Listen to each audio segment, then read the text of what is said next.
A few months ago, I watched what had to be one of the wildest encounters I've ever seen.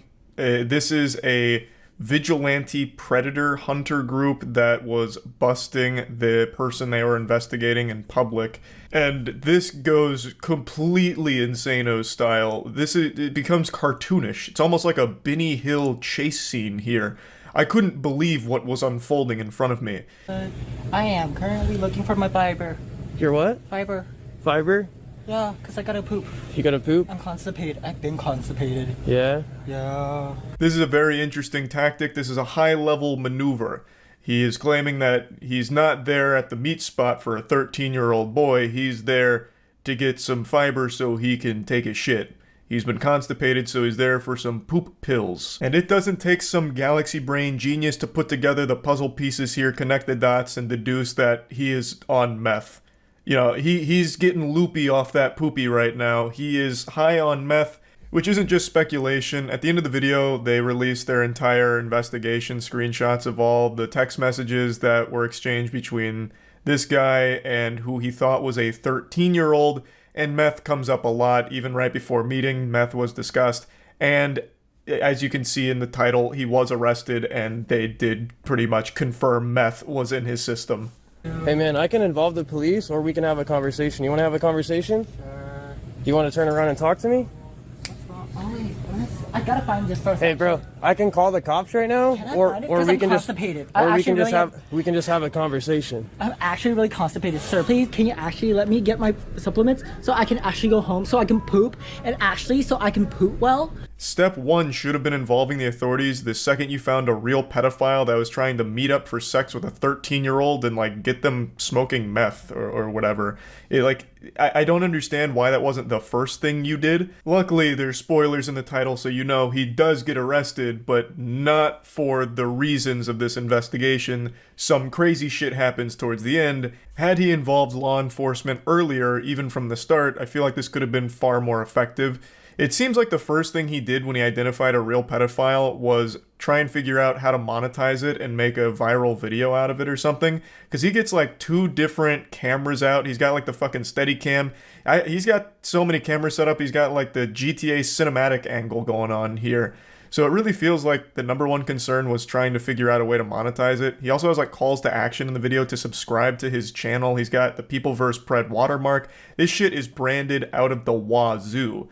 So it does really feel like the #1 thing he was looking for here was a way of making money off of the bust, which is kind of weird. It is still good that this does lead to an arrest, but I really do wish it was handled with collaboration from the actual authorities. Can you help me find fiber pills? Can you help me find fiber pills? Do you want me to call the cops? Why would you want to call the cops for me when I'm trying to find my fiber pills? I know why you're here. Why am I here? To meet my 13-year-old little brother. Who is that? I don't know who that is. Who is that? I have no clue. Christ, where are they hiding the fiber pills in this bitch? Like, goodness gracious, are they underground? This man's out here trying to locate fiber pills, and it's like trying to find pirates' buried treasure, apparently. But anyway, you can see he's really starting to tweak quite a bit now. Things are getting escalated. The man filming is starting to call the cops, which is something I feel he should have done quite a long time ago. But we're only just beginning. Hey buddy, is this you? Can you please Why do I have a picture of you? Is this Why you? are you doing this to me? Is this you? Is this a picture of you? Why do I have a picture of you? How was this? What is it? Why do I have a picture of you? Oh my god, that's disgusting. Why do I have a picture? Why do I have a picture of your? Ew, ew, ew, ew. This guy's here to meet a 13-year-old boy for and to give him crystal meth. Oh my god. Negotiations crumble, diplomacy falls, and then things really pop the fuck off. So he shows him that he has a picture of this guy's asshole, and then we enter like the DPS check of the raid boss encounter here. So now he's chasing the pedophile around while shouting he's here to meet a 13-year-old boy for sex. The predators start shouting. Everyone in the shopping center is confused and maybe even a little frightened from this sudden explosion of yelling and all of that. And we also get close-ups of the meth molester's head, and it seems like he has a lot of dandruff. Not that that has anything to do with anything at all, it just struck me as, wow, that's a lot of dandruff. So he might want to pick up a bottle of Head and Shoulders on his way back to the poopy pill aisle. This guy right here is here to meet a 13-year-old boy and to give him crystal meth. Please, okay, sir. what's happening? I'm trying to find cops. you. Do you know where the Call the fiber cops. pills are? Call the cops. Like I said, This guy's here to meet a 13-year-old boy for. Don't sir, touch me. Sir, Don't touch me. Why? Stop. Don't touch me and don't put your hands in front of my camera, bro. Stop. Who the f are you? Stop. The cameraman here is really coming across like a combative asshole. Obviously, the store employee doesn't know the situation. He's not fucking omniscient. All he sees is two people screaming in his store while one of them has multiple cameras set up like he's out here trying to film a 360-degree music video. So he's just trying to get in the middle of this and like, hey, can you de-escalate it? You know, take it anywhere else. And for some reason, the Predator Buster is now starting to get mad at this guy who's just doing his fucking job. Like, he's done nothing wrong. He doesn't know what's happening here. He's just trying to de-escalate the situation. This guy's here to meet a 13-year-old boy for. Get in front of my camera again, bro. Because you're not. Get in front of my camera again. You don't have permission to film your camera Who here. the f are you? This is. Who are you? You need to leave. Hey, buddy, get the f out of my way. Get the f out of my way. You gotta leave my store. No, I don't. Call the cops. This guy seems like he was closer to fighting the store employee just doing his job than he was to fighting the actual pedophile that he was there to bust. This shit is crazy. Why is this happening? Why are you here to meet a 13-year-old Why boy? would I do such a thing? Then leave. Go home. Can you let me find my fiber pills? Oh, sir? your fiber pills? Where's the fiber? Just when you thought it was starting to wrap itself up, this fucking guy goes back looking for fiber pills. He goes back to the fucking fiber pill aisle and keeps the whole song and dance going. We're in Act 2 now. It is incomprehensible, the shit that is unfolding here. I can't believe that this actually is a real thing that happened and isn't some like staged, scripted fucking piece of, I don't know, fiction. It's unbelievable. Why are you here to meet a 13-year-old boy? Why are you here to harass me? Why are you here to meet a 13-year-old boy? Are you trying to prevent me? No, I'm gonna stop. 2235. Focus. I'm a weirdo? Why do I have a picture of his asshole if I'm a weirdo? Why do I have a picture of his face? Look at it. Why do I have a picture of his face if I'm the weirdo? Some of the other people around him start calling him a weirdo, the guy filming, to which he takes great offense. So he goes over to prove that he's not weird. So he goes and says, if I'm a weirdo, why do I have a picture of his asshole? Checkmate. Regular old Saul Goodman over here defending himself. I can't be weird, I have a picture of his butthole right here, look at this. He takes his phone around like it's show and tell. He passes it around saying, hey, look, I'm not weird, look, this is his anus. I don't know what the strategy is there. He could have easily explained, I'm conducting an investigation, this guy was trying to meet up with my 13-year-old brother. That's a lot more easy to understand than like, hey, I'm not weird, this is this guy's ass. Like, I don't know what the thought process was. I think he was so lost and deep in fight mode that he was just trying to like get aggressive with everybody, even just completely innocent people that didn't understand what was happening. Trying to meet up a little kid from the internet?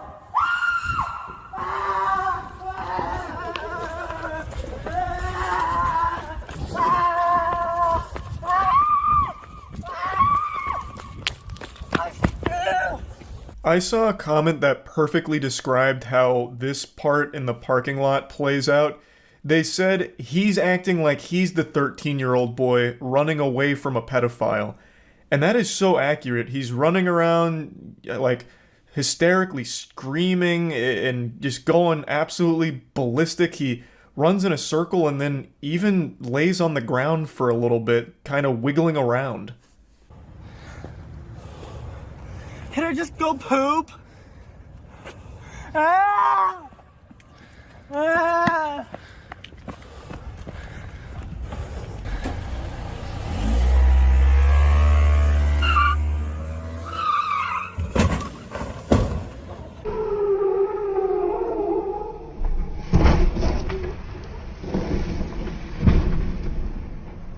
Oh my god, it gets even better.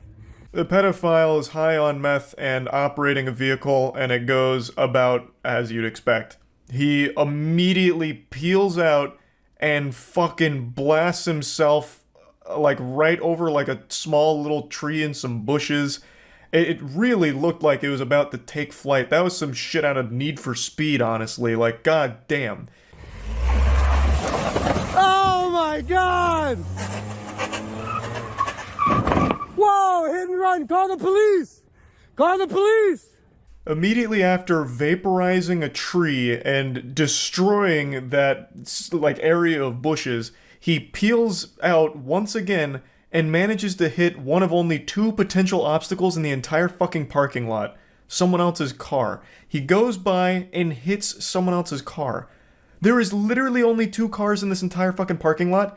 It is actually more impressive that he managed to hit something. Like, I don't even fathom how he could have fucked up even worse. It's unbelievable. Just call the police, guys. I got the tags. Call the police. Call the police. Call the police. Call the cops, bro. I got the video. You don't need the video. Just call the cops. Tackle this dumb. I always hate that fucking mentality. Hey, someone else call the police. I'm busy recording. No. I'm recording, so someone else call the police to handle this. There's only a handful of situations where that makes any sense, and that's when there's already a large group there. Then having a video of the situation can be helpful to the overall thing.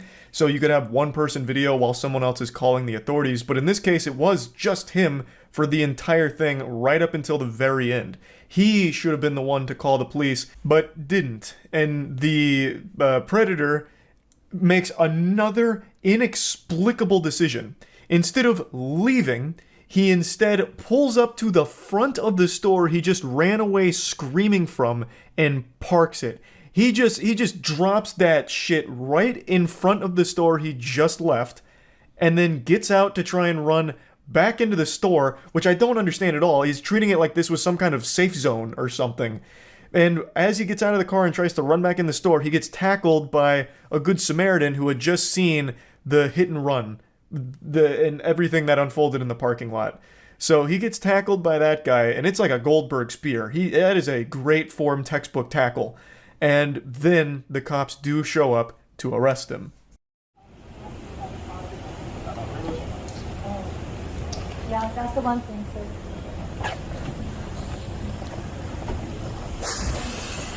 Come on, man. The cops go through his things. They find a pipe. They find a lot of stuff. They arrest him for the driving, DUI. They don't seem super interested in the predator catcher's investigation and what he's talking about. They don't really pay too much attention to that.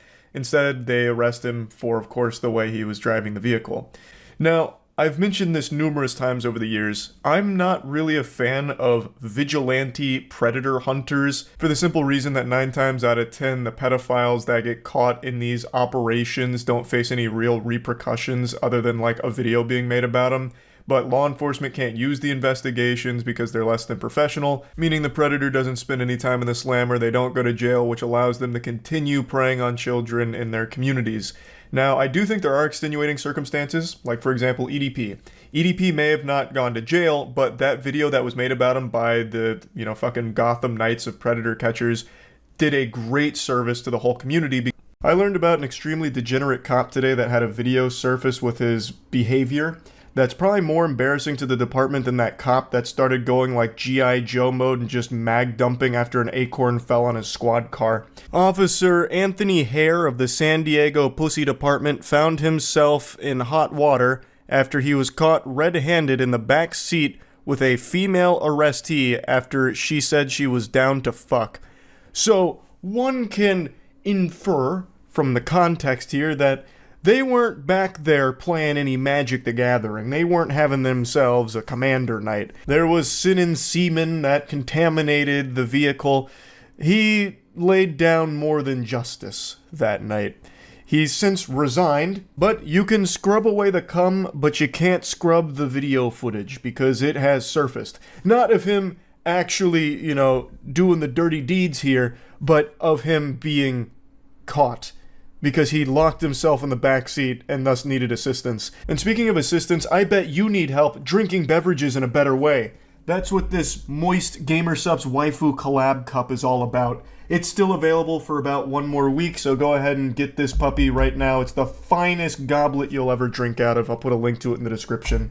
But anyway, let me go ahead and show you the video here as we go over the more particular elements of the case. So there was an officer in San Diego. Here, I'll just play the video. You don't even need to read the breakdown. I'll just show you the video real quick. Oh,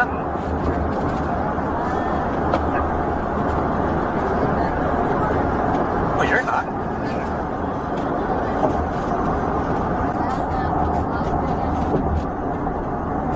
Don't say that right now.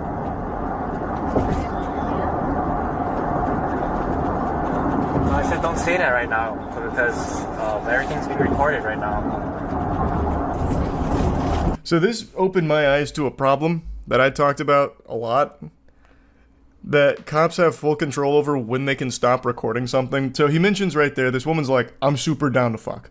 And Anthony, he's pitching a tent. He's like, oh. And he's like, wait, don't say anything because this is still recording right now. He hasn't had a chance to turn it off. But he does. He does get that chance. What's going on?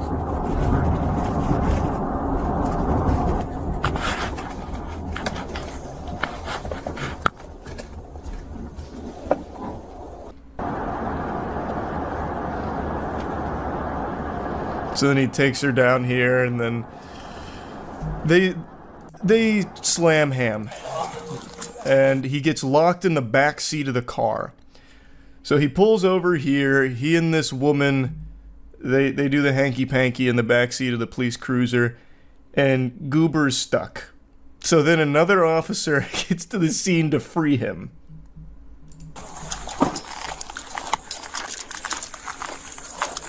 In front of a house. Yeah, that was another thing.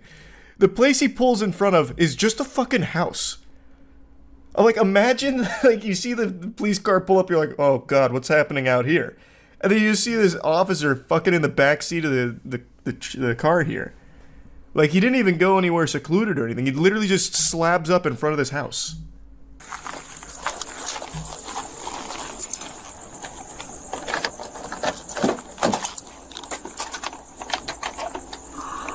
I also just learned a little, I guess a little hack here for police cars. You can open the back door with that. That's a little trick. 114 yellow. We're code 4. Everything just went wrong. Okay, hold on. Let me turn my camera off. Isn't that fucking awful? She's code 4? She's code 4. Okay. Yeah, let me turn this off real quick. Wait. Before you confess to all of the awful shit you just did right here, let me turn off my camera. So that way there's no evidence. You turned off your camera, right? Okay, good. Just making sure. That's so dumb. If you can just turn it off whenever, it's so fucking stupid. Typically it was like, oh, the camera malfunctioned, but here it's just like, wait, let me turn this off. Like, what's the point? No, he got fired. Or resigned or whatever. His claim is that he was just checking on her and that everything went wrong. You can see him like saying like everything just went wrong. I was just being such a gentle sir. I went back there to make sure everything was okay. You know, I moonlight as a gynecologist, and she was having a medical emergency with throbbing pussy syndrome, and I went back there, and one thing leads to another. I'm stuck in the back seat, and now you're probably getting the wrong idea about what happened here. It was totally professional.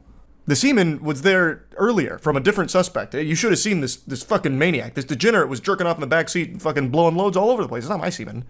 And if you can trace it to me, it's because it's because he got some of my hair. He got some of my DNA. Oh, he was looking for contraband. So true. Keeping the streets safe.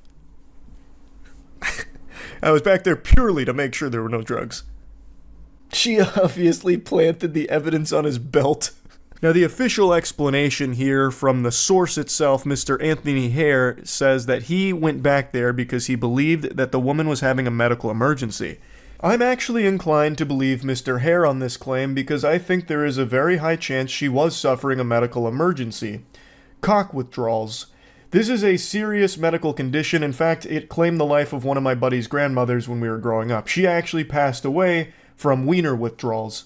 If left unattended, the symptoms can be severe and even life-threatening. So Mr. Hare was just following his code to the letter. Protect and serve. Penis. And he didn't want to do it.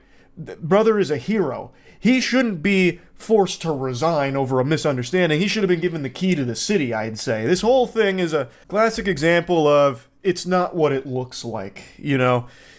He did what he had to do in the moment. And then, you know, if we go back to the explanation, it all makes perfect sense.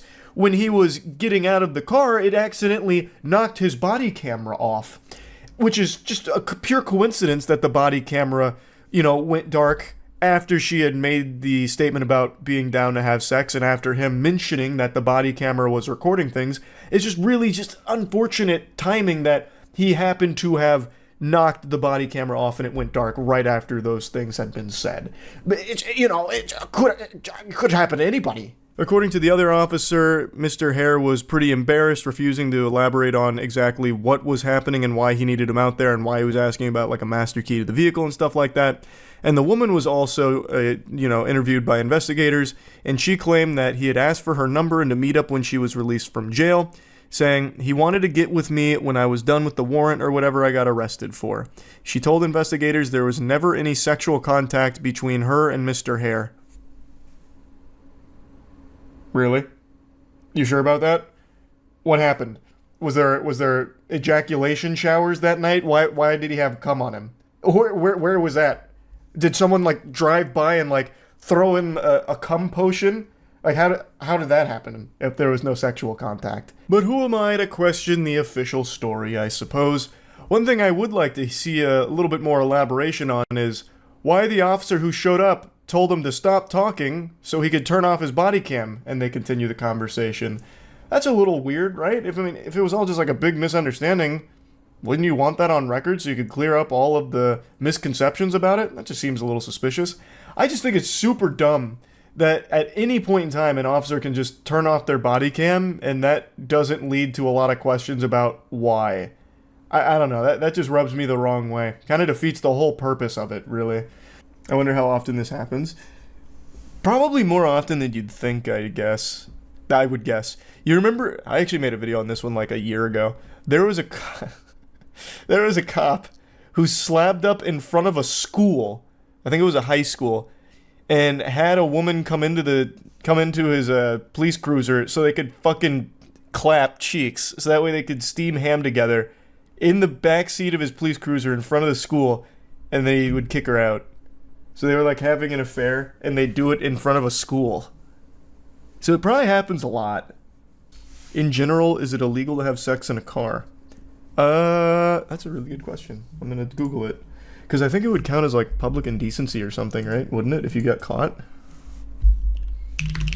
But like you can have sex in a car in your garage or something. Like if it's on private property and not in public. Like I think you just have to be out of view of the public. Generally, it is illegal to have sex in public if a reasonable person believes that someone will see them. Therefore, if you do not have reasonable expectation of privacy and you decide to have sex in your car, you could be brought up on criminal charges. Yeah. So you can if it's not in public view. So somewhere private. Which makes sense.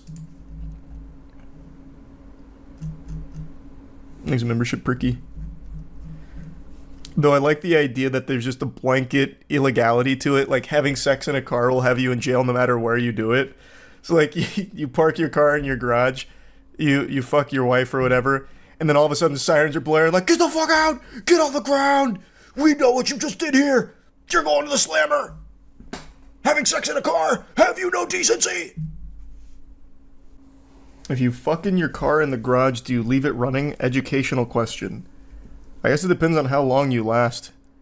If you're a one-pump chump, you could probably get away with leaving your car on, but if you actually go for a while, like maybe there's a carbon monoxide risk, potentially. I don't know. I guess it depends on how long you do it. I would say you'd probably want to turn your car off just to be safe. You could at least leave the electrical on and have the air blowing. Probably don't need the whole car on. If you die mid-nut, will the semen that comes out still be viable? I don't see why not. I'm sure you all know about the Drake Bell situation that occurred earlier this year, but did you know that Drake Bell recently had his own response video to all of it? He went full YouTuber apology video without tears and without like an animal nearby, so pretty amateurish work. And he just came forward saying that all of it's a lie or completely misleading. I want to make it clear, I'm not a fucking lawyer. I'm also not extremely knowledgeable on the Drake Bell case. So what you're about to see is just me kind of going through the response video and doing like a little bit of research on it, but nothing thorough. I'm not really like diving into the meat and potatoes of it. There's plenty of YouTubers that do know more about the case. For example, this video here was pretty informative. So just keep that in mind, alright? I'm not exactly coming in here as ace detective trying to get to the bottom of it. The victim in this situation seems 100% genuine, so I'm absolutely inclined to believe them 100% over Drake Bell. In his response video, there's a lot of things that he really fails to really capture the depth of what happened. There are some things that he completely just leaves out and spins in a different way. And I just wanted to make it clear, like when I go through the response video here, I don't know that much about like everything that happened. So just keep that in mind. Alright. I've got some big news. Tiana just informed me Drake Bell may be innocent. He released a video today. He says that he never even changed his name to Drake Campagna. This is big. I don't know why he'd wait so long to say this. I feel like after you've been labeled Drake Campagna by the media for like 2 months, you might want to at least come forward within that time and be like, no, I actually didn't do that. Alright, let's see. Hi, I'm Drake Bell. Hey, Drake. Drake Campana. Damn. Soy Drake Bell. Yo no soy Drake Campana. A lot of the news that you've been hearing, well, most of the news that you've heard recently is entirely false and wrong. And I feel that you deserve and I owe you an explanation. I've never moved to Mexico. I've never been a resident or a citizen of Mexico. I don't have a Mexican passport. I didn't get arrested. I didn't go to jail. Wait, what? Whoa. You didn't get arrested? Wait, you were in court though. What was the court about then? He absolutely did get arrested. Right? Because he received child endangerment charges after being arrested and charged in Cleveland. Yeah, I've got it pulled up right here. The actor was arrested and charged in Cleveland earlier this month. Well, that was back in July. But I guess this could be a lie. I mean, I wasn't there to see the officers put his ass in cuffs or anything. I mean, it seems like a weird thing to make up about Drake Bell, of all people. Newsweek and Insider were the two that first ran with he changed his name to Drake Campagna. Not exactly reputable. Though he himself posted a picture on Instagram insinuating that he was moving to Mexico. Drake Bell also changed his Twitter handle to Drake Campagna. I know that this has moved very quickly for you, but for me, it's been a 3-year thorough investigation into every false claim that has been made. And it's not me telling you that the claims are false, but the state of Ohio has proven the claims to be false. And who is this Mr. Ohio? True, my situation would be very Can we trust him? I would not be here at home with my wife and my son. Yet when I became aware of their age, all conversation and communication stopped. And this individual continued to come to shows and pay for meet and greets, and all while I was unaware that this was the same person I was communicating with online. Hold on, let me check the sources on that as well. Because he pleaded guilty. Yeah, he pleaded guilty to felony attempted child endangerment and a misdemeanor charge of disseminating matter harmful to juveniles. So let's just say all the claims were false. Everything they ever said about Drake Bell were false. Why would he plead guilty? I mean, I guess I could have offered him some kind of deal. But, like, that's a hard thing to refute.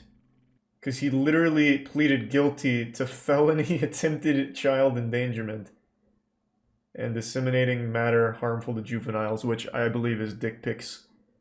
And then Bell states, I accept this plea because my conduct was wrong and I'm sorry the victim was harmed. It was not my intention. The victim, who is 19 now, spoke at length about the damage Bell has done, saying he began grooming her when she was 12. She said she initially felt loved and protected by him during online chats, and his messages became blatantly sexual after she turned 15. She says remarks made her feel uncomfortable, but she felt trapped because she idolized Bell. Woman said she and Bell exchanged explicit photos online and engaged in sexual conduct with her on several occasions, including at a concert in Cleveland at a hotel, and she called Bell a pedophile and a coward. Bell's attorney, Ian, said that there was no explicit photos or sexual conduct, and the inappropriate conduct that did occur were reflected in the charges Bell pled guilty to last month. Those charges were felony child endangerment and disseminating harmful material for juveniles. Yeah, the pink and blue walls is really making it hard to trust anything he says here, if I'm being honest. He harmed her eyeballs with his gross penor. You'd make a fantastic attorney, let me tell you what, Kaltros.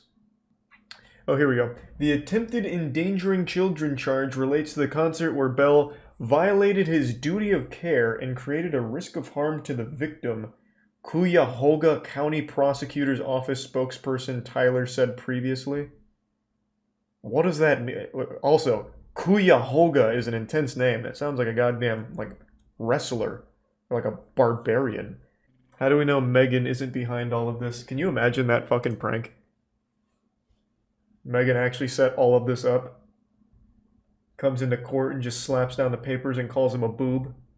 Although the trial already happened, there's already tons of memes of Drake's trial on YouTube. I didn't watch all of it, I watched a little of it, but it's pretty popular. Not Drake and Bond. So they're They put a laugh track to it and everything. It's a very public trial. Pretty unlucky if you Drake Campagna. They got memed to death. This one, by far, the finest meme. I'll start from the beginning.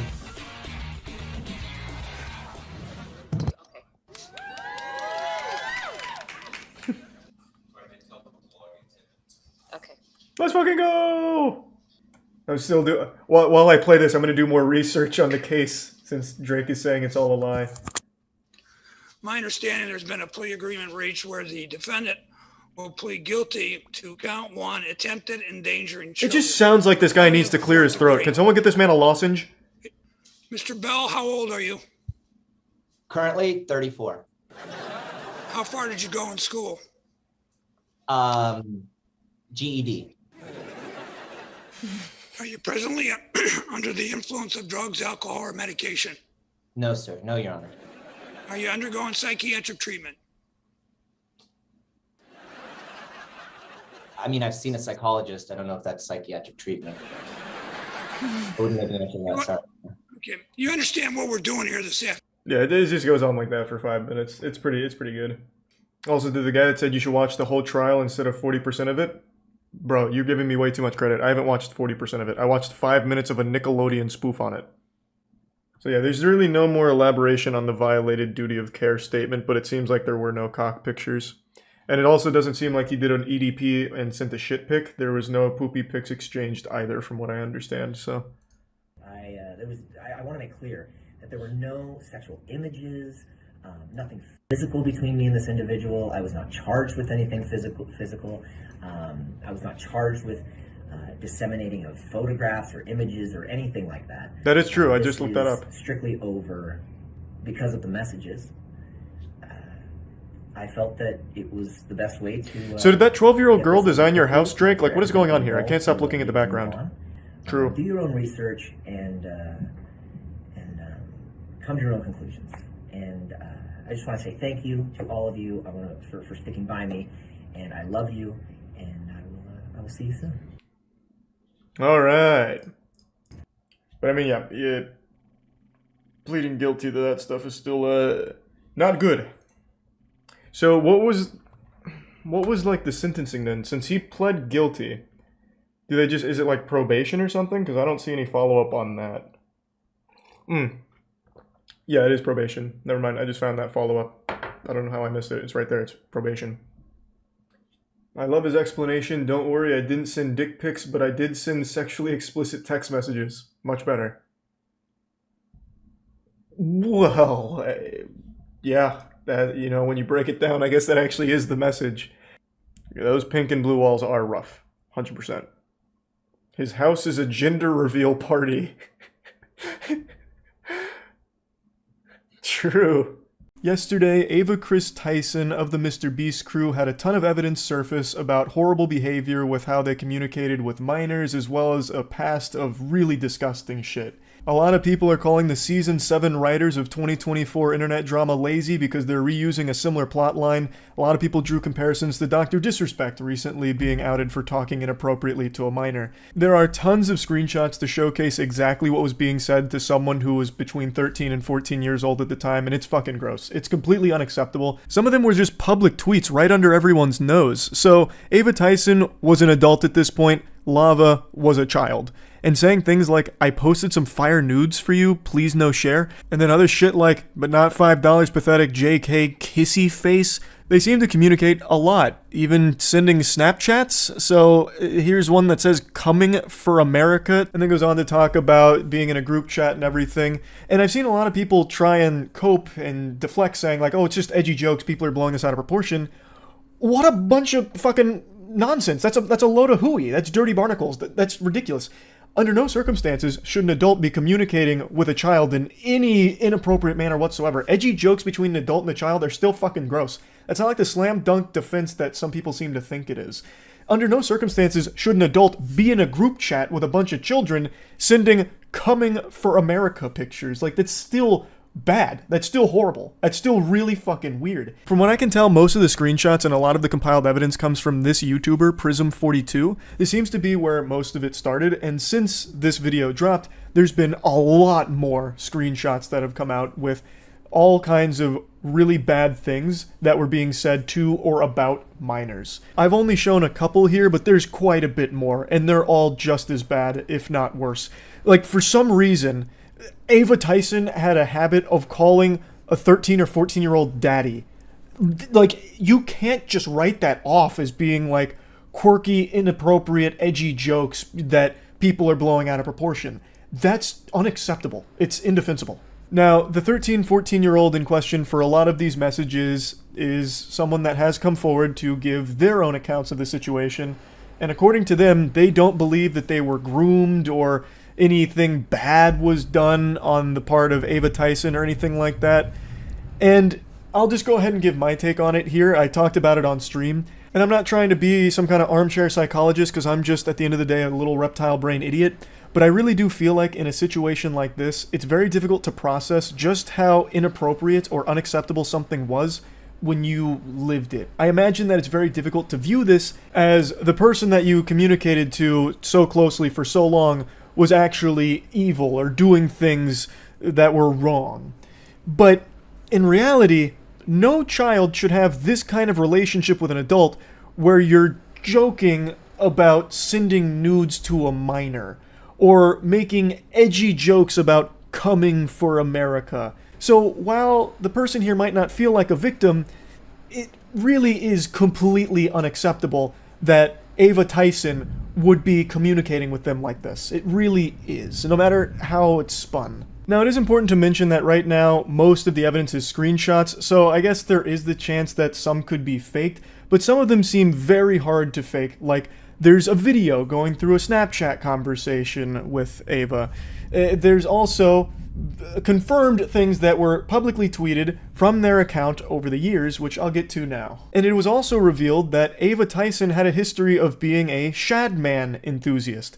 Since all of the tweets have been deleted, it makes it very difficult to find the times that they communicated with Shadman or talked about Shadman and the art, but I did find this from Mudahar's video, who went to the Wayback Machine and showcased this tweet. And Mudahar censored it because the character does not appear to be over the age of 18. For those of you that know that name, that might have just triggered a Winter Soldier moment in your brain with your eyes rolling into the back of your skull, because it is so foul. Shadman was an artist who drew child porn. Now, when you hear that, a lot of people think that you're talking about lolly or lolly hentai type shit, which is characters that look like little girls but are actually 5,000-year-old vampires. Like, that's the meme. Fucking sipping from their Mountain Dew going, uncultured swine. You see, it's not actually a real child. This is a victimless crime.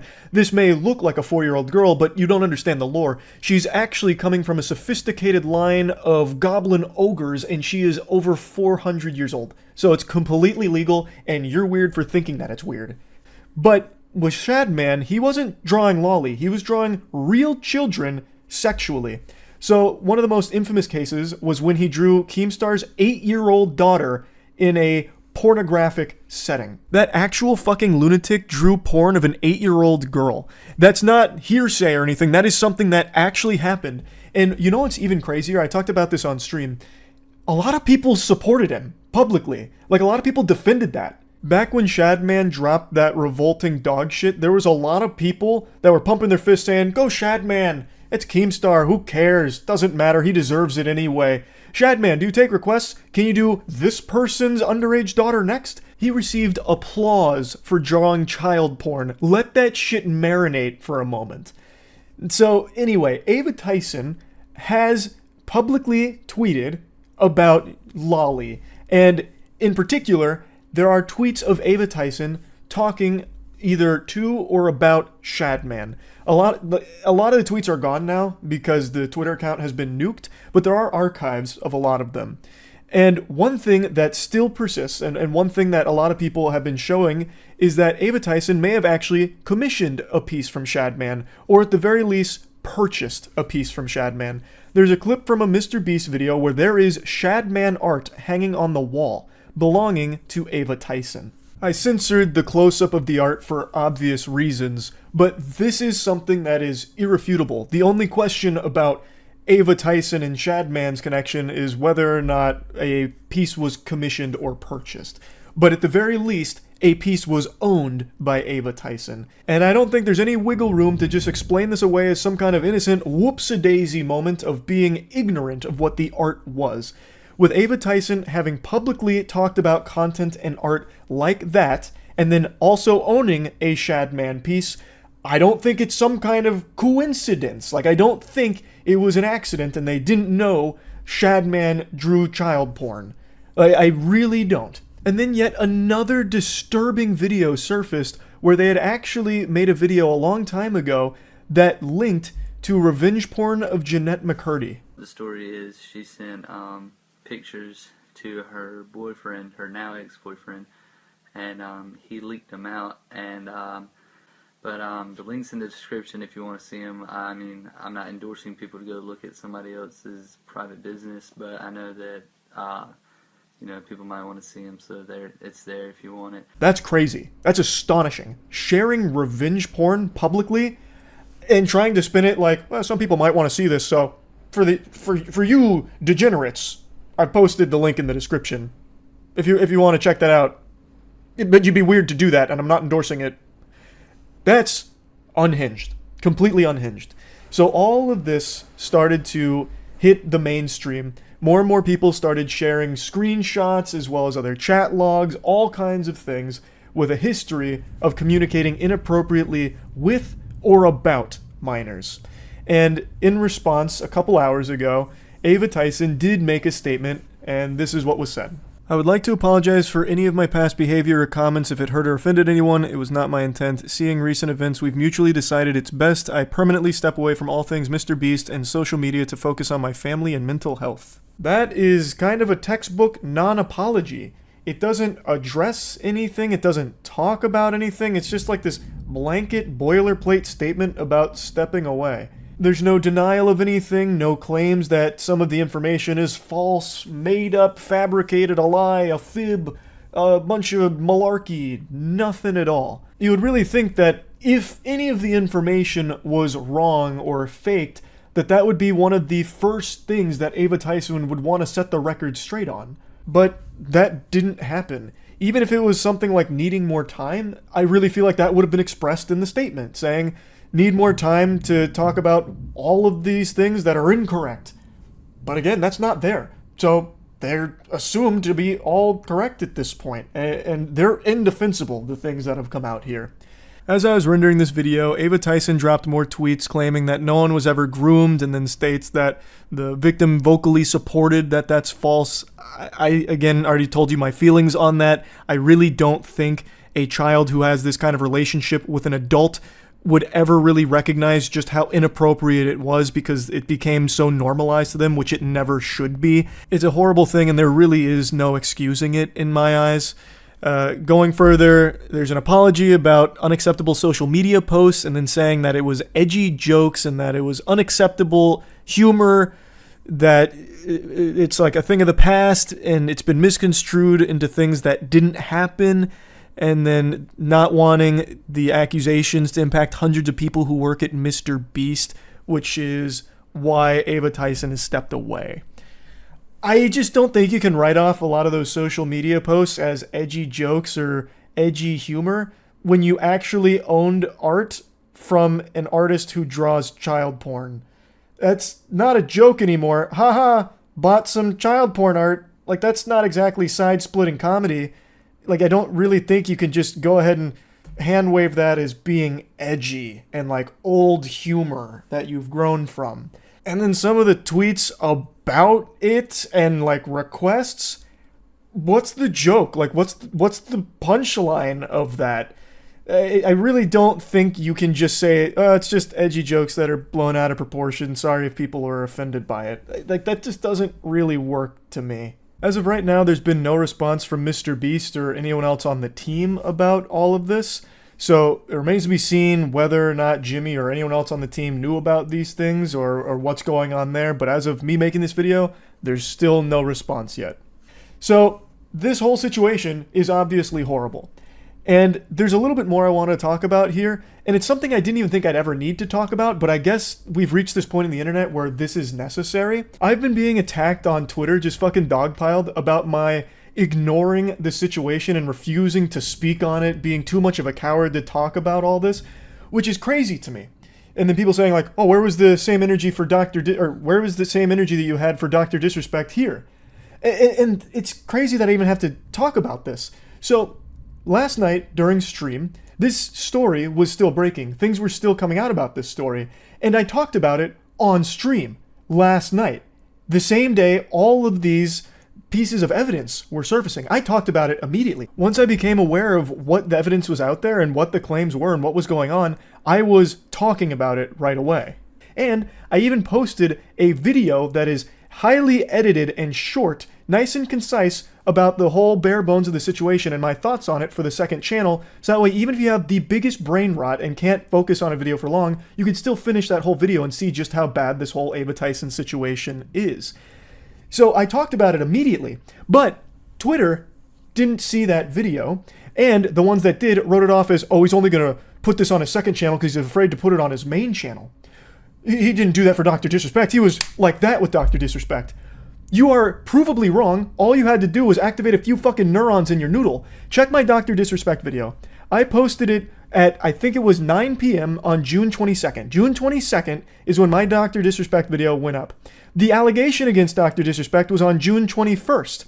So what happened is, that allegation came out. I talked about it on stream. Dr. Disrespect made a statement as well the same day that I talked about on stream. Then the following day, almost a full 24 hours later, I made the video talking about it. And in this situation, it is the exact same timeline. I was talking about it as everything was unfolding. I even had a video go up on the second channel going over everything that was coming out, and now I'm making the full video about it 24 hours later. It's the exact same speed and same energy as the Dr. Disrespect situation.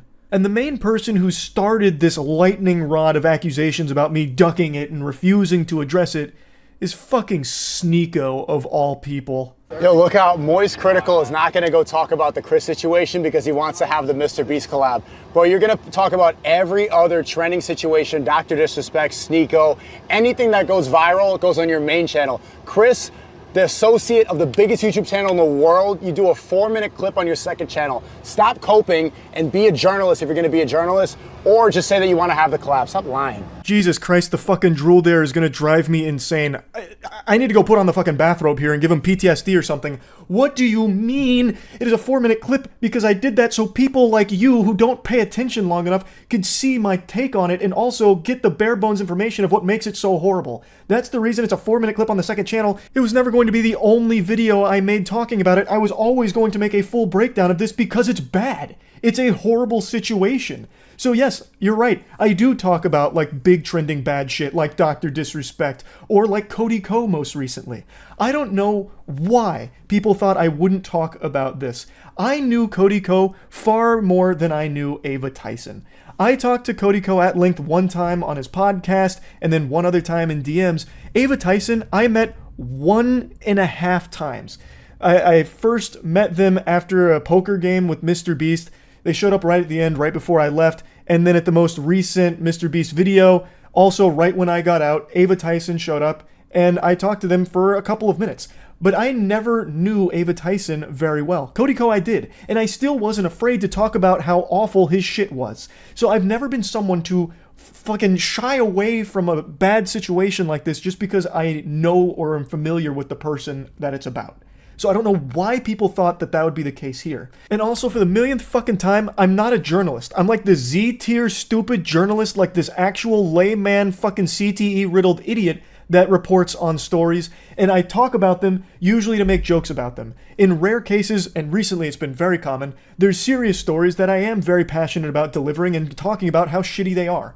So, like, in a situation like this, yeah, this isn't really a story that I joke a lot about because it is serious. When there is a victim who is a child here, that's something to take seriously. But I'm not a fucking journalist. Most of the shit I talk about is the most inconsequential mumbo-jumbo ever, like aliens in warp drives, or that recent story about how scientists discovered hippos can fly because they get airborne for a split second, literally like 1/2 of a frame. They're able to get all 4 little legs off the ground. And I talk about those stories and joke about them. It's just talking about shit to joke about it for the most part, except in cases like this, where it is a serious story that I talk about. Now, Sneeko, I hope you're ready for the cold water here, because I'm going to be brutally honest with you. When this story broke, I thought for sure, I would have actually bet money that you would have been some kind of contrarian talking about how this is actually not a big deal and everyone who's pretending to be outraged about it is actually just a hypocrite. Because you have been on this crusade for a while now about not agreeing with the age of consent. So I really thought you'd be talking about how, oh, this is just like Dr. Disrespect, who you ran hard defense for with this imaginary 17-year-old you cooked up in your head based off of one fake email from an anonymous source. And I thought you would be going that angle again, saying like, oh, well, that 13-year-old was probably very mature. Age of consent should be maturity. It's not even 18 in most states. Why do you even believe that? It's because in Hollywood, it's 18, so that gets pushed everywhere. Most places, 16. And if you question that, then they call you a pedo. I believe the age of consent is the age of maturity. It should be called the age of marriage. Age of consent implies that you're gonna have out of wedlock. I think it's better that people get married at 16, 17 than to have a bunch of premarital until they're 30 and they're washed up and then they get jaded and they're on birth control and they have dried up eggs. I think that's better for society. He's so pseudo-intellectual that he actually argues for things that defend pedophilia. That's fucking ridiculous. And when challenged on this, it's even worse. So there's an older clip now, it's quite a few months old, where XQC and Destiny actually challenge him on this right to his face, and holy shit, it's bad. You see how you want to answer the question? You see how he's going to yap and not answer the question? I'm going to ask the same thing when you're done. Go ahead. I just answered the question. I just told you. What was the age? I just told you at a developed age. Sneeko thinks you should be able to fuck 9-year-olds. That's what Sneeko thinks, and he won't answer that question honestly. Or he's going to have to give a different answer, in which case he's updated his morality. He's updated his views, and that's really uncomfortable for him. You don't have an answer to any of this shit, bro. Go back to fucking that fucking corner in London where you're getting roasted by year 1 debaters on fucking Christianity. This is retarded. I don't know what the fuck you're doing in here. Okay, so you can leave the call. I wanted to go talk about this word. I don't want to leave the call. I like hanging out here. I've talked to a lot of pedophiles in the past, so. Okay. Okay, Sneeko, I'm actually curious now. What do you think the age of development is? I just told you. It depends on where you are. It depends on the world. Then at what stage do you think somebody is developed in it? What stage of development? Because there's a lot of stages of development. It varies. It varies. It varies on what? I think it varies on the age. It varies on the age? It depends on where you are. You need to have set ages for that. There are stages of development. As a child, an adolescent, You can hear him start to snivel in the background there as he's sucking up snot from his nose, getting cooked, and his brain is fucking overheating, malfunctioning, trying to formulate some kind of response to the easiest question in the world about what he thinks the age of consent should be. He keeps talking about the age of development and then can't even put a number on it. So everyone, please feel free to ask Sneeko what he thinks the age of consent should be if you want to see a human being fucking glitch out and malfunction like an Oblivion NPC. Can't answer the most basic question in the world. That is concerning. You realize how deranged that makes you look, Sneeko? That makes you look like an actual danger to society, that you don't agree with the age of consent and try and argue around it. That's what every pedophile ever that Chris Hansen talked to would do. Like, you're a fucking weirdo. So for you, of all all people, this fucking putrid vermin, this absolute slimy worm, to have the gall to say that I only care about the Mr. Beast collab, thus this whole story is just relegated to, you'd never use that word's too big for you. This whole story is just put on his second channel where no one's gonna see it because it's safer that way so he can keep the Mr. Beast collab alive. He's afraid, he's a coward for it. He has no problem abandoning his morals and defending blatant pedophilia, brushing it under the rug as long as it means it keeps the Mr. Beast collab alive.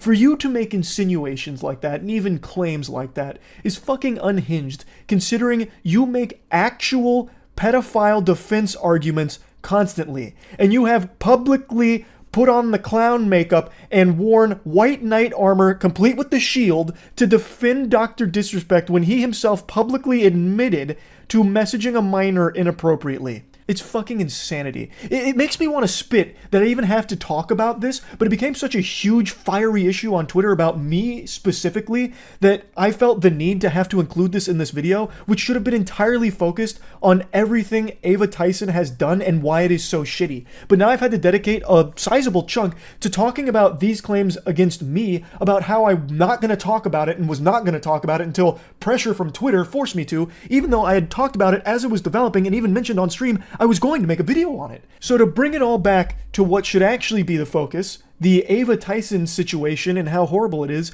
I believe that it is an unforgivable thing that has been done.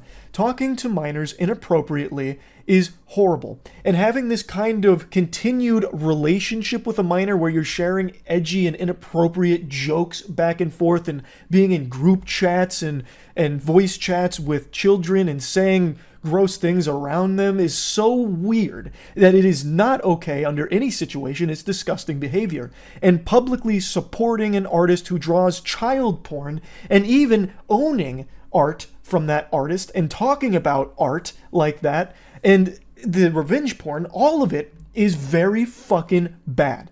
It's horrible. I'm not pulling any punches here on my feelings around it. So yes, I wanted to talk about this, and that's really about it. See ya. Hey, how are you? Are you having a good day? I hope so. And I hope you won't be mad at me if I try and change that real quick. I want to put a very yucky TikTok creep on your radar, and it's someone I'm sure some of you have heard of over the last year or so. He's become a bit of an infamous boogeyman that a lot of people have talked about. Most notably, Oompaville made a whole video on him, kind of breaking down all of the awful degenerate shit he's done. He was actually quite popular. He had over 1 million followers on there. His initial account was called Snapshot Eye. He then had to make other ones in lieu of a lot of allegations that came out and a lot of information that went public. His real name is Paul Breach, which is fitting because he keeps breaching the restraining order parents have against him to protect the safety of their children online. I'm only kidding about that. I don't know if there's any actual restraining orders against him. Even if there were, it would mean nothing to him. You can't teach the breach. He's going to continue to flirt and act inappropriately with underage kids on TikTok. It's all he knows, damn it.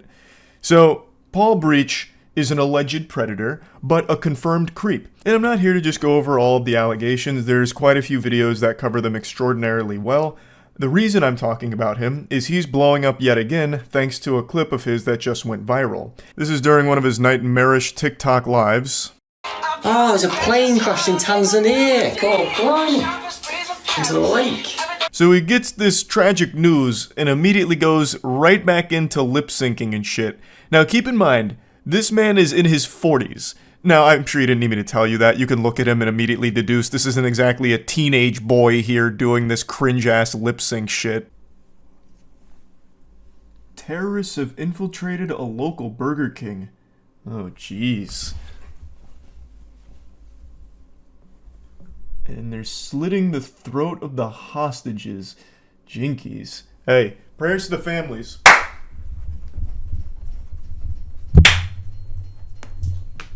And I'm sure after just seeing this, you're probably not surprised to learn that he's got a very foul past.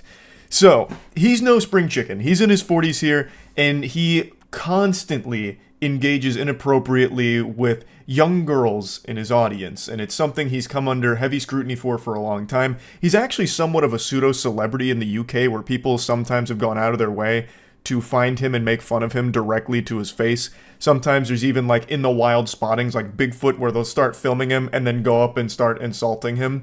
And it's become something of a beloved pastime over the last year. It died down once he kind of fell off, but now that this clip is blowing up again, I've seen that his channel on TikTok, at least the one I believe is still his, is getting quite a bit more traction from it. Even though this isn't necessarily the newest clip, it is a very silly and surprising one that a lot of people have had their curiosity piqued by, so went out of their way to find more from him. Thus, Paul Breach, the cockroach, continues to somewhat thrive. His whole shtick is posting thirst traps, even though if you're thirsty, this isn't gonna quench it. What he's doing is just gonna be putting sand in your mouth and making it worse, like giving you the fucking cinnamon challenge. What he posts is the opposite of a thirst trap. It is alarming. He is way too old to be doing this garbage. And I don't mean to be mean and rude, but he's not exactly a 10 out of 10 looking gentleman here. It's also worth mentioning, this kind of thing isn't uncommon for his streams, though it is probably his most preposterous moment ever recorded. To go from horrible news right back into his god-awful thirst trapping. Oh, bless you, love. Bless you. Love. I just wanted to show you another clip of how unhinged his TikTok lives are. So sometimes he'll just play sound effects to give the impression that there's other people around him, always women. This one, I don't even understand what the thought process was. I think he sat on a whoopee cushion to make a fart noise, as if it was like a girl over there farting, and he's like, oh goodness, hey now, that butthole's not meant to be usable, it's just supposed to be aesthetic for me. Girls shouldn't be fucking farting. Despicable. And then he plays a very clearly stock sneeze sound effect and then goes even further, love? And then gets angry about it, it seems. Fucking hell. Jacob, thanks for the follow.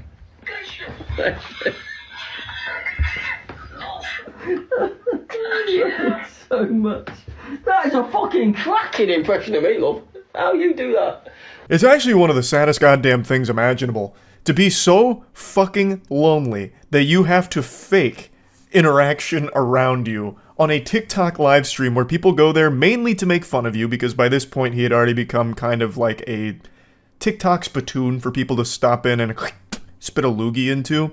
But like I mentioned, unfortunately there were a few young fans that would reach out to him, and he would always reciprocate being flirtatious. He even got called out on this pretty often, way before he had to take his account down. I think he got banned. I don't think he took it down. But there were always people taking notice of Paul, why do you always just reply to these really young girls? Why do you only talk to girls in the comments? Because it's only the girls that are commenting, and if it's a comment from a guy, I say hi. I don't know. Maybe because I'm dating them all and we're having babies. Only to the ones I'm married to, which is all of them. Who could have imagined that the 40-something-year-old man making thirst traps aimed at children would turn out to be a real weirdo? I can't believe it. It's always the ones you least expect, am I right? I'd also like to show you another one of his clips that's somewhat blowing up right now. This is apparently one that he sent directly to a fan, and it is so uncomfortable to watch. Lainey, smile. That is an order. And then jump in a cold bath. Get yourself smiling, get yourself happy. I've been a moody little, for a little while, and that is just stupid on my behalf. So I apologise if anything I've ever done has brought you in a low mood. I know I was at the start of the week, and I've taken steps to fix that. But you need to smile, you need to be happy. You've got a beautiful smile. Please use it, perhaps. His brain just blue screens there for a moment. Windows had to have a hard reset there. He had his own little Mitch McConnell moment during this message that he sent to one of his fans. It's always nice to get a message from your feet. And it's always lovely to see that smile. What an uplifting video. I know you're sad, but have you tried not being sad and just smiling? Because I'm ordering you to. In fact, you don't have a choice. Smile. And you will feel better, because it'll make me feel better. And you should be happy when I'm happy. Damn it. I don't know, everything about this guy is really weird. So, since he is blown up recently, I just wanted to at least make people aware of who he is and his past, because he's not exactly just some, goofy guy. He's an unhinged, weird guy with a lot of serious accusations against them. And I've only just begun to scratch the surface of how awful a lot of the things he's being accused of are. And a lot of them he's never denied or anything at all, really. He just buries his head and pushes forward doing more lip syncing and bad dancing.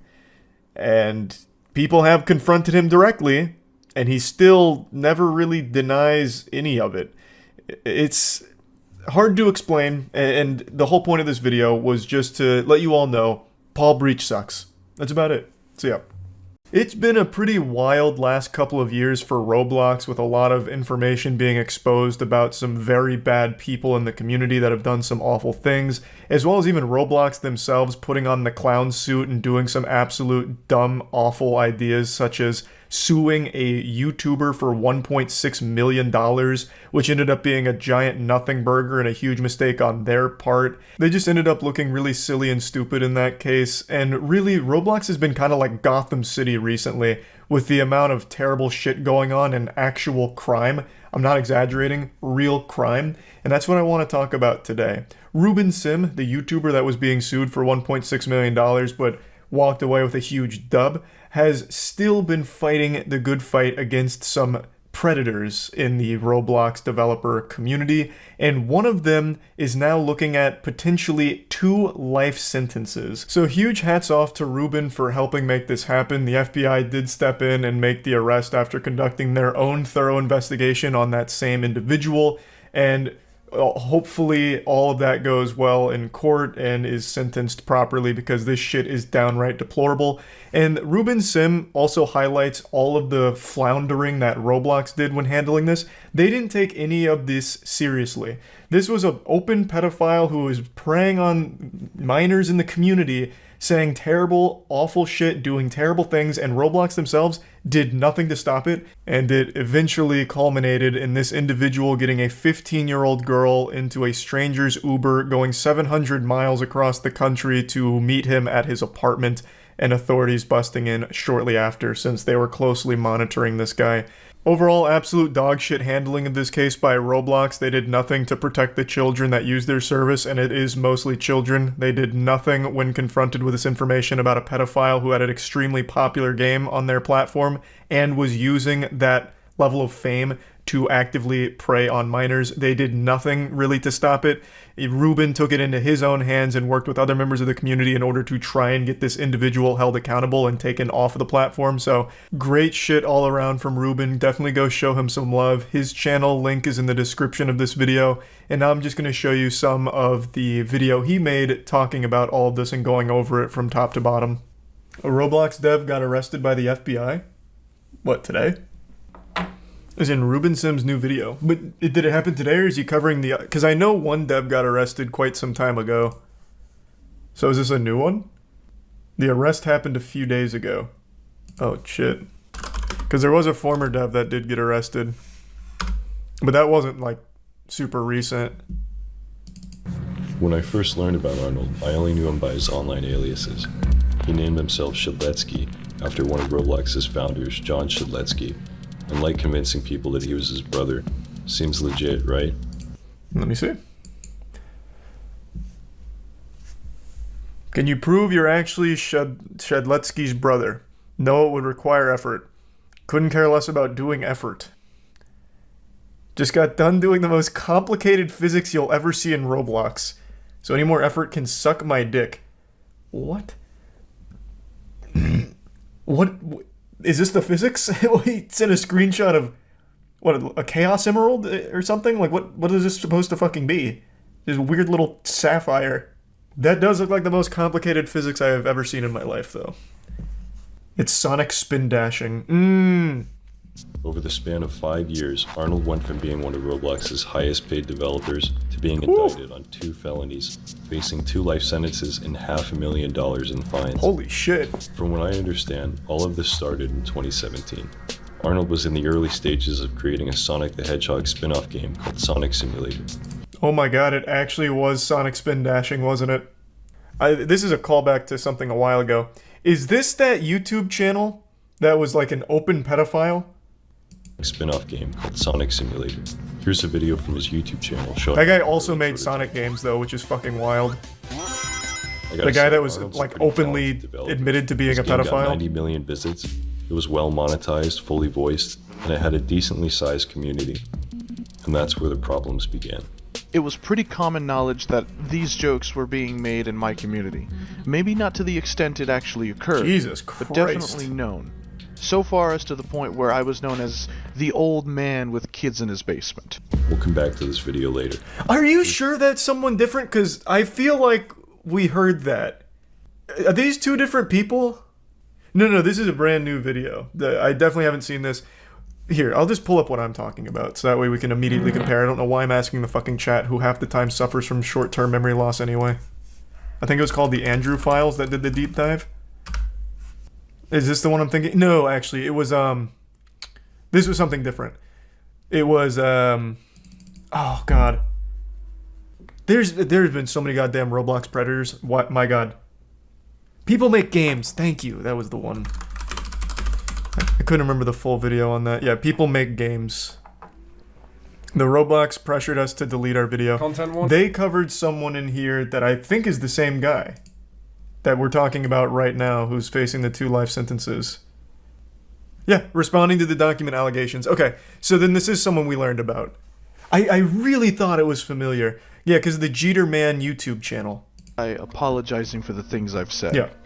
I know I shouldn't have said those things regardless of the context. Moving forward, I will not have this behavior. Okay. So this guy finally got justice delivered then from the sound of things here. Here are the reasons I'm going to end up behind bars. Wow, that one aged well. These are just a few of the messages Arnold he wasn't wrong. Girl, and she wasn't the only one. My sense of humor has always been very harsh. Dark humor, if you will. Oh, and while it doesn't excuse my behavior, it does reveal that I had no intention on moving on any of the things I said. I can just hear the fedora in his voice. Right now he's got a pinky up as he's saying these things. Ugh. Christ. By the way, Arnold uses a voice changer to make his voice sound deeper. Here's what he actually sounds like. Moving forward, I will not have this behavior. This shouldn't have been a joke in the first place. He was very careful with what he said because he knows not to step over the fine line of joking around. Yeah, that's the impression I got from seeing these messages. Yeah. That seems like a guy he knows where to tap dance on the line between right and wrong when it comes to jokes. Interesting. Obviously, the DMs that were exchanged between Jaden and the victims were not okay. Also, there's nothing quite like calling minors to prove you're not a pedophile.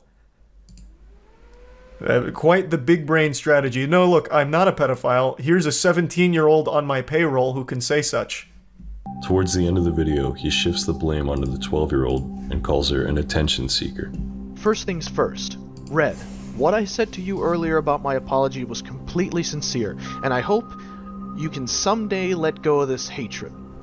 However, I will call you out on this because you cannot be claiming to be an angel. Yes, victim blaming the child.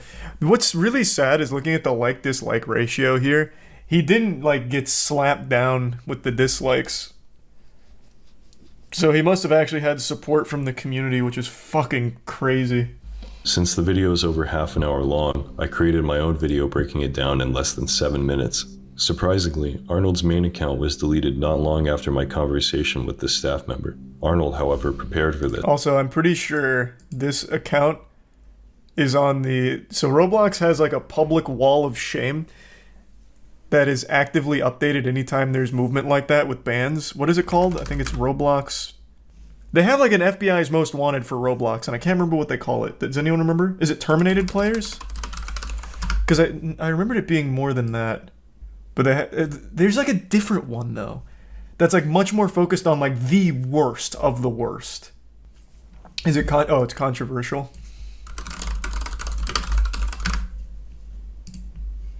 Here it is. Thanks. Yeah. You have a mugshot and then why they're controversial. Surely he would be here, I would think. Or maybe this is like too extreme for even the controversial wanted board.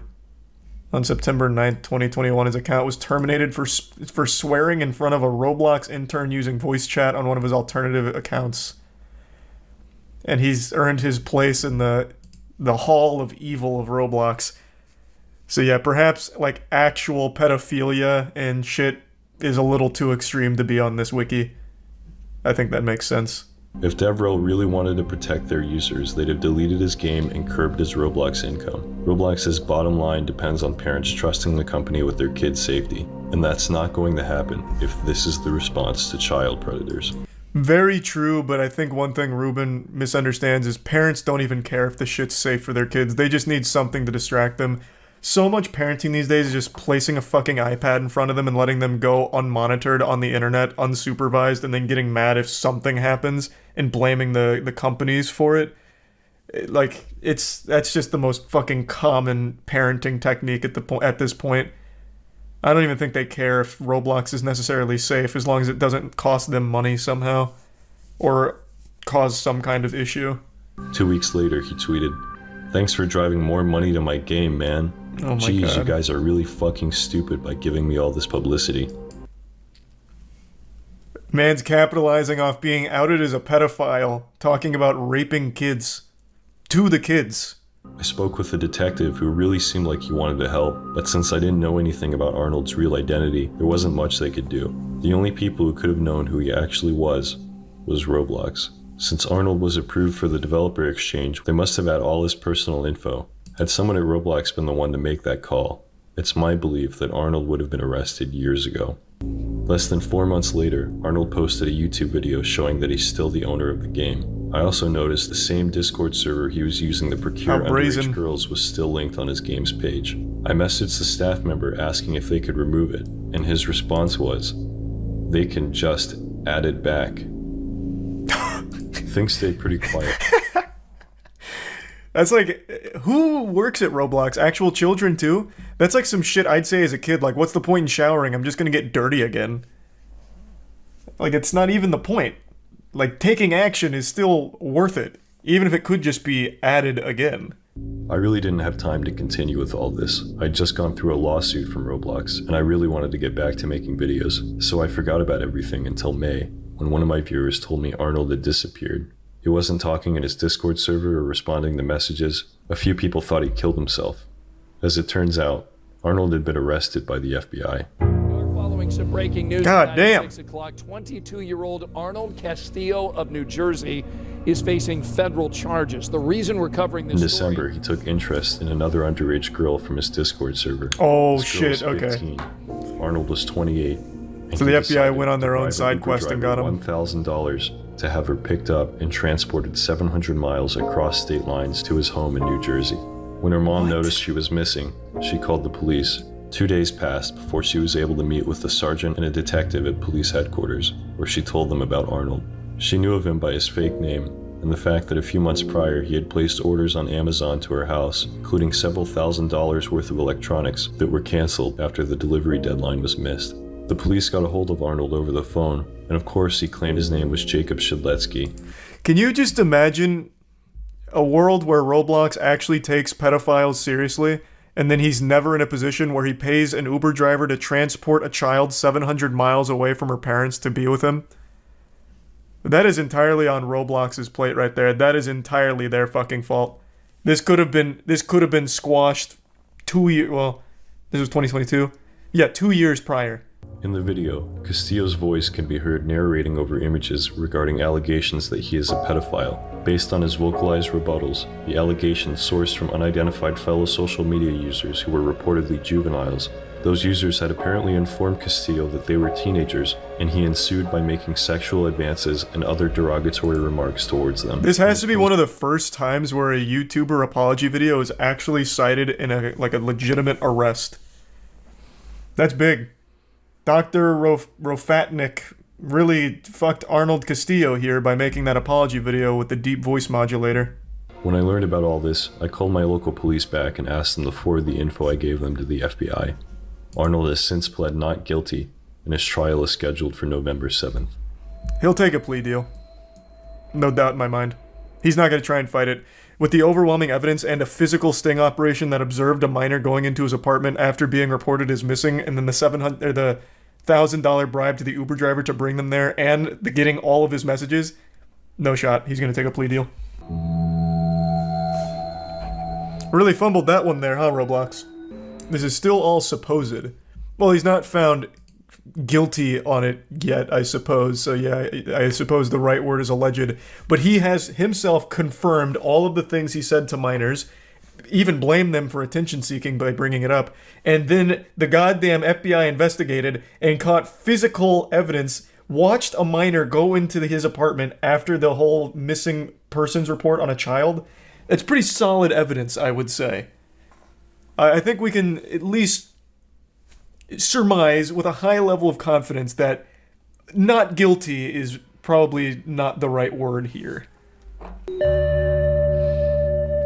God damn. That is actually crazy. Good shit, Ruben. Ruben is actually like the Batman of Roblox. Even though he wasn't the one that ended up leading to the arrest of the Predator, I still think his information is going to be integral to the case. They found the apology video on their own, but Ruben compiled like all other relevant information to forward to them. So now this guy is facing 2 life sentences, right? Is that what it was? Yeah, 2 life sentences. And this could have all been avoided. Well, this guy was a pedophile before Roblox, but the actual victim going there in person could have been avoided had Roblox just done the bare minimum of taking a pedophile seriously. At the very least, he has been caught, which is more than we can say for the other predators from Roblox that we learned about over the last year or so. I think now is the easiest time in history to be a parent. Back in the earlier days, you had to make sure your kid didn't fall off a cliff or get hit by a stray arrow, mauled by a lion, fall victim to dysentery on the Oregon Trail. It was tough to be a parent back then, but now I think it's super easy because you can just give your kid an iPad and let the internet raise them for you, and then get mad when your kid isn't exactly an upstanding citizen and blame everyone but yourself. But for parents that want to be a little more involved in their kids' lives, luckily there are some great departments that are offering invaluable knowledge on how to be the worst possible parent ever. This is coming from the OC Sheriff, who posted this tweet. Do you know how to properly search your child's room? If not, stick around for our first episode of #ParentAware with Sergeant Gunsley. I think there is a 0% chance this guy's name is actually Gunsley. This has to be an alias. It's too fitting. Fucking Sergeant Gunsley? What are you gonna tell me next? That ParentAware episode 2 is hosted by Bill Bazooka? Fucking Paul Danger? Like, goddamn. I'm Sergeant Brian Gunsley with the Orange County Sheriff's Department, and today I'm going to show you how to search your child's room. The first step is to remove the child, or the teenager in this case, from the room. You don't want them in the room because their protests may distract you from doing a thorough search. Hey pal, gonna need you to leave the room. Thanks, we'll talk later. This is the oldest teenager of all time. Dude looks like he's going on 40 years old. Like, who is this, Benjamin Button? Jesus Christ, dude's got like a thick 5 o'clock shadow. I like how he's immediately treating his son like a criminal, like, hey pal, I'm gonna need you to get the fuck out of here. I'm surprised he didn't like kick down the door, weapon drawn, like, get on the ground, I'm searching the room. And he just tases him anyway just for the sake of it. Like, you're not gonna interrupt. It's important to search your child's room every once in a while, like I would say about every 6 months. Unless you suspect that they're using drugs or alcohol, then you're gonna want to do it more often. He treats his household like it's boot camp. Alright, champ, it's time for your weekly room inspection. Go report to Corporal Hollow Point and give me 500 push-ups before you eat your green bean casserole. So I don't think I need to explain to you why doing this is a horrible violation of your kid's privacy and is absolutely going to lead to a lot of problems in your relationship with your family. But I think I'll explain it anyway. Anyone who's ever been a kid, which I'm assuming is everyone except this guy, I guess was just created in a lab to be the most generic NPC police officer ever. Fucking Captain America over here, never had a childhood. Anyone who did knows how awful it feels to think that your parents don't trust you. It makes you not trust them, and it makes you resent them. So what I recommend is to start searching from top to bottom and then left to right.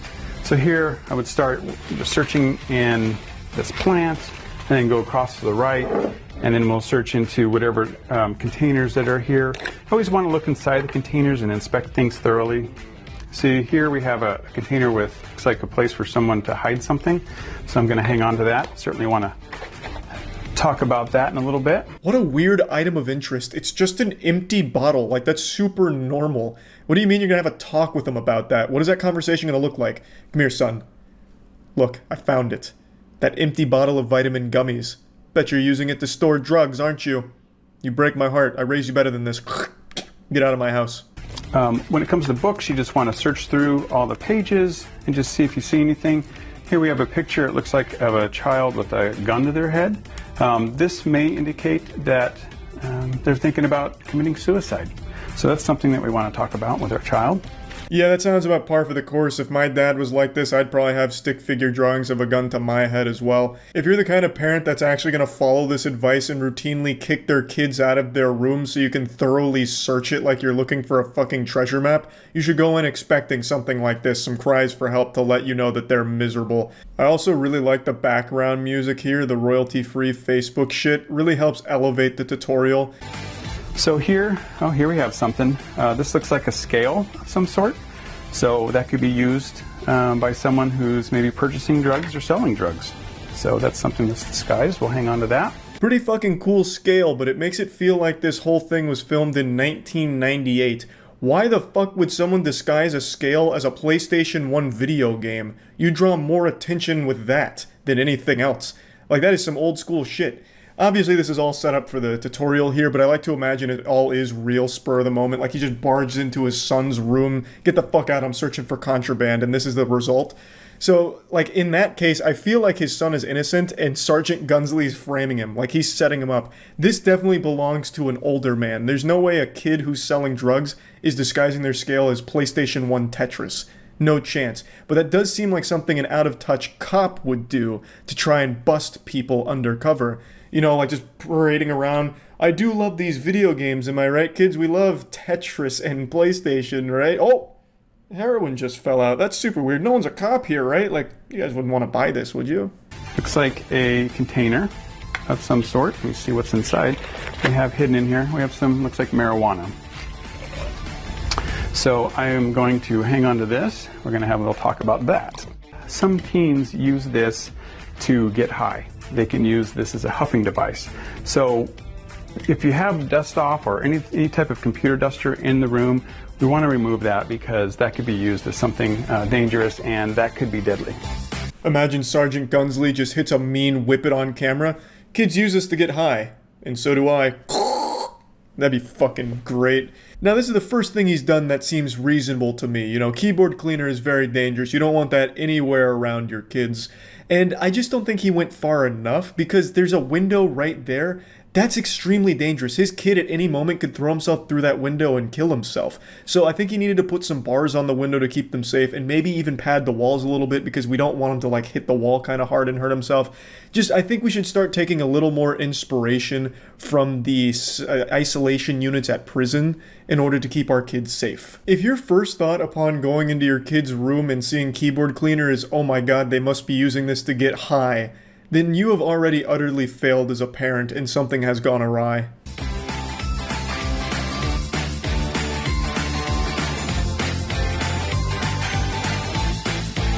And also, it's very important to be respectful of the child's property. Yeah, Sergeant Gunsley, very respectful. He's over here acting like Mr. Krabs on the panty raid, just going through all of like his boxers and shit, like looking for anything in his pockets.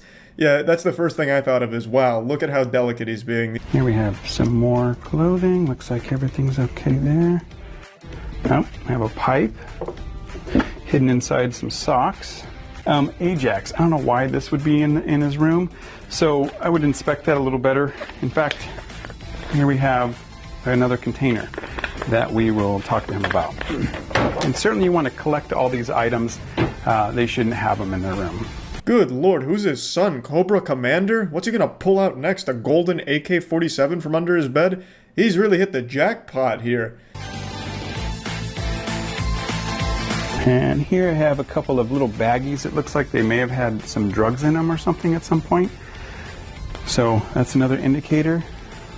In the pursuit of locating drugs in his son's room, no price is too high. Sergeant Gunsley even starts tugging on his son's crusty cum sock just to look for more clues of drugs. He's like Scooby-Doo, but really gross. So this looks like it might be something. I'm familiar with this as a container. So this is something that people can buy online, these hidden compartments. So as you can see, it has liquid above and below, but the container, it's a false container in the middle that people can hide things in there. This part really just felt like an ad for that Mountain Dew secret container there. That shit looked awesome. And Officer Gunsley comes in hot. He's like, yeah, you can find this online. And then I half expected him to drop a link to his own blog. Like, yeah, you can find this online at gunsleycrafts.com if you want to purchase one. Journals are good to go through. As a parent, you have every right to search your child's room. There is no legal problem with that. So be sure to take advantage of that and search your child's room while they're under the age of 18. Here, we just want to take a look through the journal and just see if there's anything suspicious. And here's a page where it looks like they're drawing pictures of marijuana references on here. If you have to be reassured that what you're doing isn't technically illegal, then it's probably very immoral, and you're not exactly the hero in the story. But to be fair, we were able to locate some crayon doodles of weed in a journal, so really the ends justify the means, and now we know our son is not only a criminal, but an extremely untalented one when it comes to art. And this is a highlighter, which appears to be a highlighter, but this is something that can be purchased online, and what it is a pipe, and it just hides within the highlighter. Nothing gets past the keen eyes of Officer Gunsley. The man's omniscient. Not even the Inspector Gadget crack pipe was enough to get by him. What another cool little gadget, which he again mentions you can find online, which to me just feels like he's advertising it, to be fair. But goddamn, that would be like the last thing I suspect to be like, oh, fucking highlighter, right in the trash. I wouldn't think to like go to the secret ass end of it and look for a crack pipe. Fucking go-go gadget crack pipe, and somehow he knows about it. God damn, he's too good. It's very important to conduct a safety search like this because you want to know whether or not they're using drugs. Best way to prevent adult addiction is to intervene early when they're young. So this is the time to prevent a lifelong struggle with addiction. And create a lifelong resentment of you, their parents. This also isn't going to prevent a struggle with addiction. This may only reinforce an addiction. This is just an all-around horrible idea for parents everywhere. Yeah, thanks Orange County Sheriff, and thank you Officer Gunsley for showing us exactly how to be the worst fucking dad that you can be. That's it. See ya.